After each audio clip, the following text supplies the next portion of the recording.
Have you ever experienced a lack of skills? Do you want to edge out other competitors in the future job market? Micro-credentials might be the answer and even the Midas touch. In our survey, most students are not aware of micro-credentials. This video might give you some hints about it. Now we'll give you the formal definition of micro-credential, which is from National Education Association. A micro-credential is a short, competency-based recognition that allows an educator to demonstrate mastery in a particular area. Short means the micro-credential program can usually be done in a short period, like a couple of weeks. Competency-based means that micro-credential programs focus on whether a student has reached certain standards of the skill. Particular area means micro-credential program is a targeted training of some skill. A very simple example of micro-credential is the badges for elective learnings in our Long 103 course. Apart from that simple example, we would like to introduce a more formal example, the course Finance 3810 in HKUST.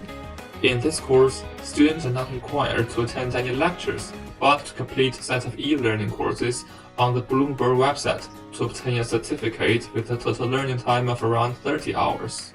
Courses like currency are designed to provide some financial knowledge. Moving on, I would like to introduce the global situation of micro-credentials. In recent years, the world has seen growing investments in micro-credentials. Countries like Australia and Ireland have announced a direct subsidy for the development of a national micro-credential platform. However, you may cast doubt on their decision. Back in the year 2020, when the COVID-19 pandemic has just outbroken and many of the institutions in Australia are suffering from a huge deficit in finance, why did Australian government pin their hope on micro-credentials instead of directly subsidizing the universities? To answer this question, let us take a glance at some data. This is a prediction of the future market for micro-credentials and online degrees made by Holland IQ. The green circle represents the size of the market by the year 2025, accounting for $117 billion, which elucidates the huge demand and high potential for the micro-credential market. Besides, the curve below represents the search trend of the term micro-credentials on Google from the year 2004 to now. What has caused such a surge? There are multiple reasons behind the immense popularity. The skill gap is of overriding importance. What is a skill gap? A skill gap refers to the fact that the current workforce's skill sets do not align with the skills needed to do the jobs. Briefly, employees' abilities are not up to scratch. According to the survey conducted by the McKinsey company, 43% of the companies have skill gaps right now, and 49% of them expect that they will be facing skill gaps in 10 years. Not only do such skill gaps occur in existing workers, but also commonly found in fresh graduates. Let us start with the hindrance in front of the existing workers. To meet the ever-changing workplace needs, workers are forced to move with time, or else they may lose their jobs. For example, in this survey conducted on workers in business areas, 43% of them need to address skill gaps in data analytics, while another 26% believe they need an update in IT, mobile, web design, and management. Micro-credentials offer the best solution for upskilling as it is a short-dated and cost-effective way to achieve the target. With micro-credentials, the cost of such training will be saved to a large extent.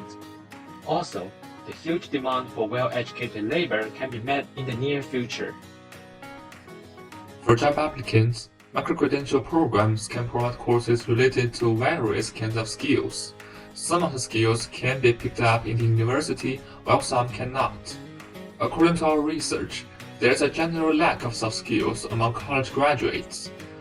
Micro-credential can narrow down the skill gap by offering some soft skill training courses. Furthermore, micro-credential can prove to the employers what skills an applicant has mastered. Then the employers can hire the wanted people precisely by checking the micro-credentials an applicant has obtained. Back to the investment decision that our group has discussed earlier about the Australian government. Even though this attempt was not truly rewarding, it was still a very decent try. However, with such a positive outlook, micro-credentials are very rarely mentioned locally in Hong Kong. We university students understand so little about it. Here, I would like to discuss more about limitations of micro-credential in order to balance the argument. Most people who possess a wait-and-see attitude towards micro-credentials believe this limitation deserves our full attention. Generally speaking, several limitations of micro-credential include lack of credibility, inefficiency of fragmented learning, and uncertainty that incurs from learning experience as an opportunity cost, etc. But the most important one is lack of credibility. Now, if you search for micro-credential learning on Google, you can see many different platforms, such as Google, Microsoft, IBM, and so on. And the course contents on each platform are different. In some cases, there are even many different courses titled with the same micro-credential on the same platform, which will lead to the inconsistency of learning content or knowledge. Because of this inconsistency, many companies do not essentially recognize the reliability of large potential of micro-credential. To deal with the limitation mentioned just now, we have come up with some recommendations and strategies in order to ease the problem. Firstly, the government will be responsible for selecting several institutions to form an organization to discuss and determine the standard of micro-credentials. Companies or universities can pass a proposal of their micro-credential to the organization for inspection and examination. After receiving permission from the organization, companies can set up courses and distribute digital credential certificates for users who has passed the assessment.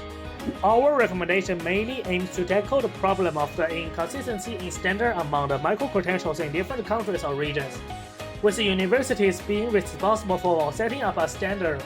Examining or verifying the courses will not be too simple so that everyone obtains certificates easily even without mastering the specific skill sets, or on the other hand, too difficult which put an unnecessary burden on learners. With responsible examination standards and strict protocols, this would increase the credibility of micro-credentials, thus the value of micro-credentials will be significantly boosted.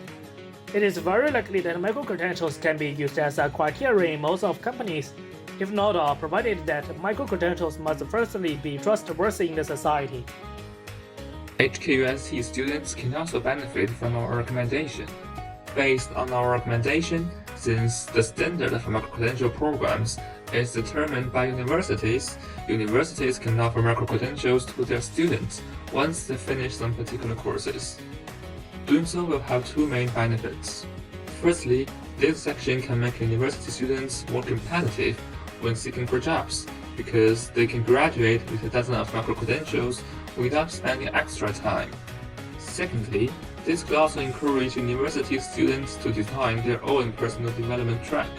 For example, it would be possible for computer science students to graduate with a computer science degree, plus several mathematics micro-credentials and management micro-credentials.